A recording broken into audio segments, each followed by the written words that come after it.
how could you handle that, life that has nothing to do with the cinema for a longer space? Oh, I think I absolutely enjoyed that phase of my life as well, because I never take my stardom very seriously. For me, this is all a big bonus in my life.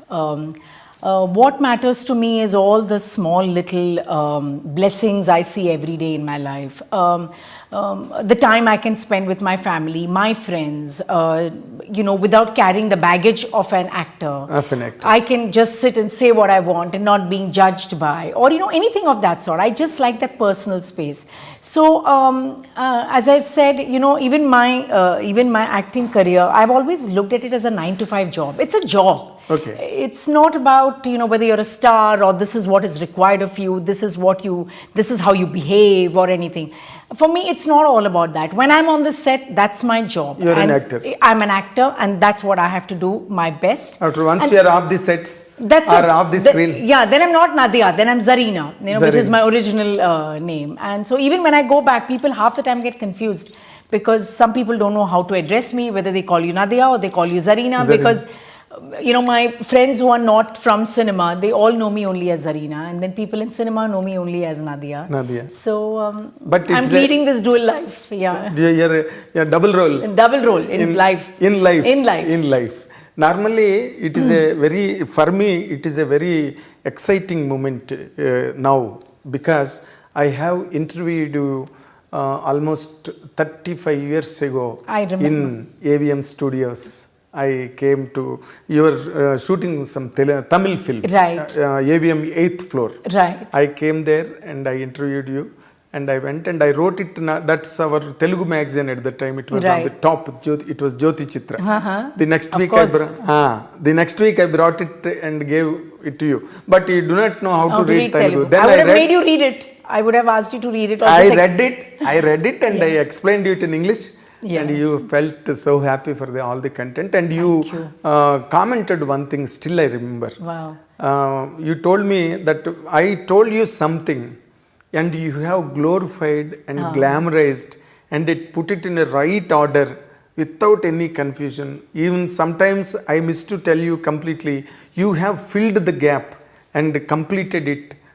For a reader's I agree. I'm sure I must have said it simply because sometimes you give interviews and especially when it's print, on today even, with the power of editing, anything can be changed at any moment. But with print, what happens is like you have a one-on-one conversation.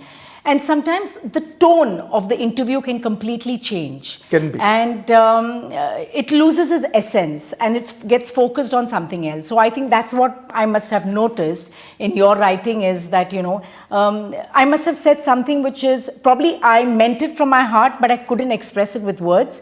And you probably you got it, and then you kind of put it in words beautifully. So thank you. After that incident, this is the next time, second time I am coming. So the next will be after another 35 years. It should not be. And I wanted to know, okay, you told that once you have left that film industry and you went totally. I took a break, for 15 years. And completely you are occupied with your family life and home, organizing the home and all that. Did you choose any other special occupation?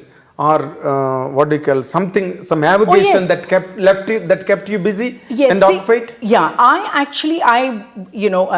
think most of them know that I went to America after we got married. My husband was working there.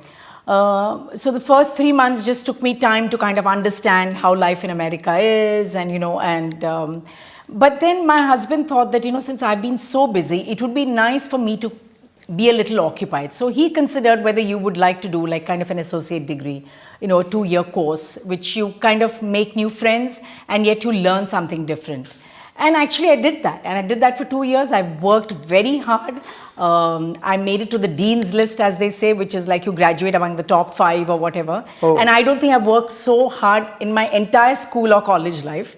So that was like a moment of pride, because there were not many brown kids in school then, in college. I was among the very few, so I felt very proud that I could do so well. So those were the things which I did, try to manage home and my studies, and my husband would help me out also because everything had to be done on the computer and you had to print out your papers, which I'm not used to typing. So, Before. after work, he would sit and, I would like write it down and he would type it out for me or make a few changes or whatever. And so that was a big help actually, big help. I made some friends in America and, locally Americans, and just understanding their culture. It was a lot of learning and I absolutely enjoyed it. But another interesting thing also, because you were such a top star hero in those days, Right. in Tamil particularly, let alone other languages. Yeah, because Telugu, I think I did only two or three one or films. two, Yeah. very negligible number, Yeah, very yeah. negligible. But you were a sought after artist, a superstar in Tamil at the time.